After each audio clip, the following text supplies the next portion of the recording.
तेलंगाना में किसानों को दरपेश खुश्क साली के मसले पर बीआरएस एमएलएस और एमएलसीज ने शदीद एहतजाज किया और इस बहरान का जिम्मेदार कांग्रेस हुकूमत को करार दिया।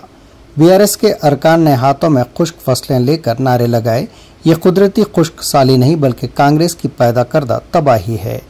उन्होंने वजीर आला रेवंत रेड्डी पर किसानों को नजरअंदाज करने का इल्जाम लगाते हुए कहा कि रेवंत रेड्डी की हुकूमत किसानों के लिए एक बद्दुआ है। ये एहतजाज हुकूमत की ज़रूरी पॉलिसियों के खिलाफ बढ़ती हुई नाराजगी को जाहिर करता है। बादअज़ां बीआरएस के सीनियर लीडर केटी रामाराव ने तेलंगाना में कांग्रेस हुकूमत पर सख्त तनकीद करते हुए कहा कि खुश्क साली से मुतासरा किसानों को फी एकड़ 25,000 रुपए का मुआवजा दिया जाए। असम्बली मीडिया पॉइंट पर एक प्रेस कॉन्फ्रेंस से खिताब करते हुए केटीआर ने कांग्रेस हुकूमत को नाअहल करार दिया और कहा कि रियासत में गोदावरी और कृष्णा नदियों में पानी मौजूद होने के बावजूद किसानों को फायदा नहीं पहुंच रहा है।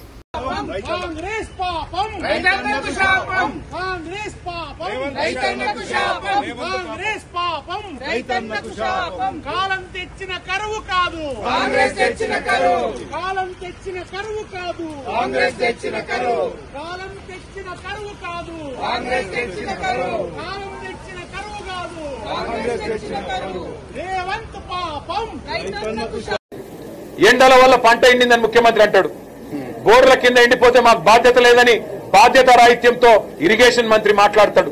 మేము రాష్ట్ర ప్రజల తరపున రాష్ట్ర రైతుల తరపున ముఖ్యమంత్రిని ప్రభుత్వాన్ని ఒకటే అడుగుతా ఉన్నాం, ఇవాళ పంటలు ఎండినాయంటే దానికి మీ చేతగాంతనం కారణం, గోదావరిలో నీళ్లుండి కృష్ణల నీళ్లుండి వాడుకోలేని తెలివి తక్కువతనం కారణం, చెరువులు నింపలేని తెలివి తక్కువతనం, పంప్ హౌజులు టైంకి స్టార్ట్ చేయలేని తెలివి తక్కువతనం, బరాజ్ ఏమన్నా చిన్న ప్రాబ్లం ఉంటే రిపేర్ చేసి నీళ్లు తీసుకోవాలనే సోయిలేనితనంతోనే ఈ ప్రభుత్వానికి ఇవాళ బాధ్యత మరిచింది।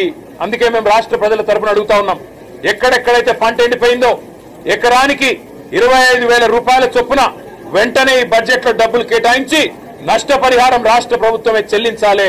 రాష్ట్రంలో లక్షలాది ఎకరాల్లో పంట ఏదైతే ఎండుతుందో దానికి ఖచ్చితంగా ఈ ప్రభుత్వం రైతులకు క్షమాపణ చెప్పాలి। ఇలా భూగర్భ జలాలు అడుగంటున్నాయంటే ఖచ్చితంగా దానికి కారణం ఈ ప్రభుత్వమే। చెరువులు నింపకపోవడం, ఇష్టం వచ్చినట్టు చెక్ డ్యాములు నింపకపోవడం, ఇష్టం వచ్చినట్టు ఇసుక తోడుకోవడానికి, కేవలం ఇసుకతో దోపిడీ కాంగ్రెస్ నాయకుల జేబులు నింపడానికి మీరు చేసిన నిర్వాహకం అనే కారణం ఇవాళ గుర్తుపెట్టుకోవాలని కోరుతూ రాష్ట్ర రైతాంగానికి కేసీఆర్ గారు ఉన్నారు, బీఆర్ఎస్ ఉన్నది, మేము భరోసాను ఇస్తూనే ఉంటాం, మీ తరఫున కొట్లాడుతూనే ఉంటాం। ఎక్కడెక్కడైతే పంటలు ఎండుతున్నాయో ఆయా ప్రాంతాల్లో పర్యటించి రైతుల్లో మనోధైర్యాన్ని నింపడానికి మేము ప్రయత్నం చేస్తూనే ఉంటామని చెప్పి కూడా తెలియజేస్తూ